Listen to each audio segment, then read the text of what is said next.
The flames of change are sweeping across several African countries today in a growing rebellion against sitting presidents. Anti-government protesters here in South Africa, Nigeria, Tunisia, Senegal and Kenya are venting their anger over their rulers' failure to address their many daily struggles. Here at home, South Africans have taken to the streets today over the electricity crisis and demanding that President Matamela Ramaphosa should step down. In Nigeria, protests are focusing on disputed presidential election results, and in Kenya over the rising cost of living. In Senegal, tensions are high in the run-up to next year's elections. And in North Africa, Tunisians today are up in arms against the authoritarian rule of President Kais Saied. Now let's bring in human rights lawyer Advocate Sipho Mantula, who's also a researcher at the Thabo Mbeki School on Public and International Affairs. Good afternoon, Advocate. Thank you very much for your time. Are we seeing the start of a trend that could spark what some believe would be the next Arab Spring on our continent, including our country? Afternoon, Brother Dan, and even to your viewers. I think when you look back at the continent and you can recall, like you have said, the years of the Arab Spring coming from the north part of the African continent. Tunisia today, actually, it is their Independence Day, Freedom Day, almost 67 years later. There is still tensions coming up. But I think that bulk of youth population are the ones who will be causing this revolution, and they will be raising these issues with government. One can say that what we are seeing also is the state versus its citizen. And that's how, when you look, as we have said, that few other African countries, contestation is around political power, electoral power. You look at Kenya, Odinga is not happy with the composition of the Electoral Commission. You go to Abuja, Abu Bakr is not happy also with how the Electoral Commission handled those elections. You go Senegal also, as we have said, is that it is the issues around amendment of the constitution and Macky Sall going for the third term. But when you come back to home also, you find that there are issues not only about ESCOM, but the issues around governance, accountability by the head of state. So if one looks at the African continent, I think this is a ripe time. This is the time where one will recall the times of Sankara, the times of Samora Machel, those times of Lumumba. So I think this is the energy that comes to many of our active citizens and also political parties. Now, looking at home, let's come closer home. Tomorrow is Human Rights Day. How does actions like today intersect with the human rights? We are the only country in the world that has its Bill of Rights in the Constitution.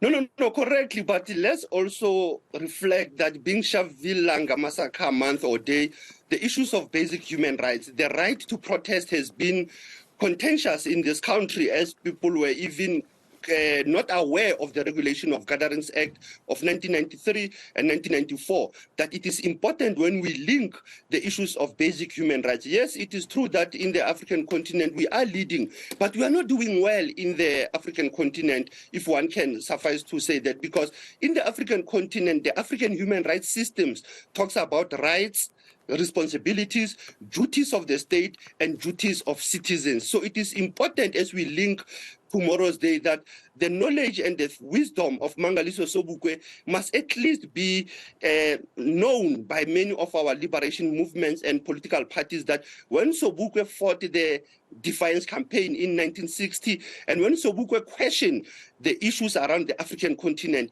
as we are talking about the continental protests that are in the African continent, issues of human and people's rights become at the center of bad governance. And we have bad governance in the African continent, we have corruption, we have gross human rights violations that are also committed by the law enforcement officials. And that's why we are having this challenge, but then that what happened in 1960, the only difference that we'll see in 2023 is that it's many African governments that are in power and that the ones unleashing this maximum force to the people who are even contesting against this power. Hence, I said all these protests, they are linked to human and people's rights. Should we brace ourselves for more civil disobedience and protests here in the country, particularly, Advocate, I just want to get your view ahead of the 2024 elections. Because, for example, Senegal, you've mentioned it, and in Dakar, there's a case of a possible presidential candidate who's been arrested, is appearing in court. Hence, there's also protest action there today.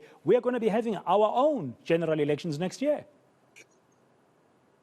No, definitely. Remember that whenever you are in an electoral cycle, you can't rule out the pre-election violence, the during election and post.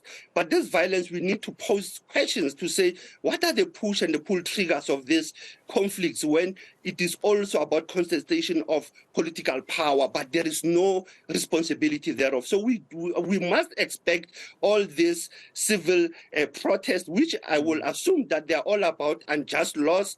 They're all about unjust policies. You look at NERSA in this country, when they went on electricity hike, there was already uproar in the country. When you look at the issues around corruption, how we are dealing with the Zondo Commission report, Pala story also. But also, I think we have to know that in the African continent, there will always be protest. There will always be dissatisfaction because African rulers and African technocrats or technocrats, they are failing their own citizens. So we must not think that the only protest will be in the parliament or it will happen in the boardrooms or in the conference. It will happen in the street, it will happen in the media, and that's how people will need to understand that Africa is awake and the young people of this continent are not happy with the old men and women who are leading this continent. I see Raila Odinga, you've mentioned him in Kenya. He was promising today what he called the mother of all protests. I saw reports from newspapers in Nairobi the other day. And of course, he's unhappy, as you said, with terms of the Electoral Commission. And we have some issues around election candidates in Senegal. And we've got an issue of disputed presidential election results in Nigeria. One wonders what this system means. I mean, the Kenyans literally are up in arms today.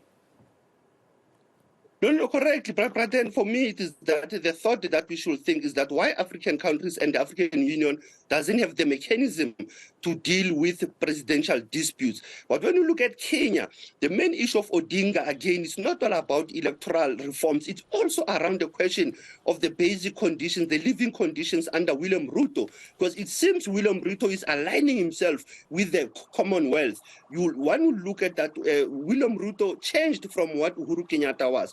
You look at Atiku Abubakar, the Lagos-Abuja electoral disputes, it is a ritual, it is a norm. Every year when you have a cycle of elections in West Africa, you need to undergo presidential disputes, which in some instances delay development of ordinary citizens. You look at Senegal also, is the question of a young Ousmane Sonko, who has been challenged by the government in that country. Tunisia is worse. It is also about where there was no existence of parliament for almost a year. And now you have imposition by Professor Kaise Said by pulling his own friends into government. So all these issues around. And we are showing we're showing our viewers some footage we had today from Nairobi. In Kenya. You can see the young people there in the streets and the police acting.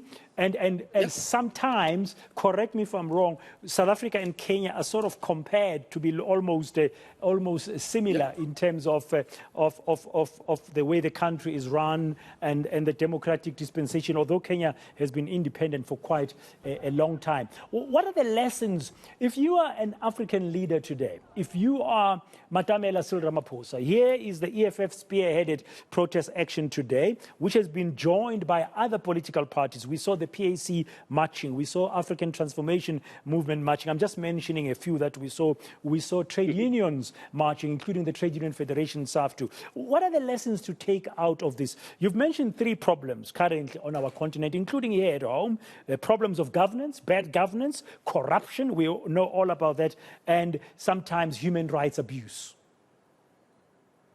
No, correctly. For me, I think as the head of state at the moment is that knowledge of the side of listening to the other side. It is important for the president not to engage the political parties and the liberation movements as, by the way, they are the opposition. And secondly, I think it's for the president to rein in confidence of nation building, social cohesion amongst the citizens of this country, and to also be accountable. Now we have a bloated cabinet that he has reshuffled. Now, those are the questions that he has to be honest. You look at the second aspect. As a leader also, you need to learn to follow. You need to follow the consciousness and the wave. You need to listen. What is that talk of the town? What are the people's cry? Remember that president has also promised many things to deal with corruption, but the main issue is also to deal with political tolerance, that within even his own party, there were factions towards his elections. But if one looks beyond South Africa, the lessons learned also, it is a question that where people demonstrate peacefully, people also are able to put their petitions to the right offices and they are able to make follow-ups, because there is no need to have protests, to have marches, and somebody just take your memorandum petition, shelve it, no analysis of it, unless it is paralysis of analysis, that what people have written, it is already paralyzed. But I don't think it is paralyzed what people are currently complaining about. It is a matter of that heads of government, member states of government must listen to the citizens, because they are the key decision makers when it comes to the elections, because they are the electorates, they have elected representatives. So I think the lessons learned is peaceful demonstration. Thank you very much for your time and insights, as usual. Human rights lawyer, Advocate Sipho Mantula, researcher at the Thabo Mbeki School on Public and International Affairs. You know, we were looking at the continental picture, because there are 4 other countries today, like us here, which are experiencing protest. In some, it's countrywide, but in others, it's based in the capitals, like Nairobi. And we showed you some some visuals we had there earlier of the protest action in the capital of Kenya.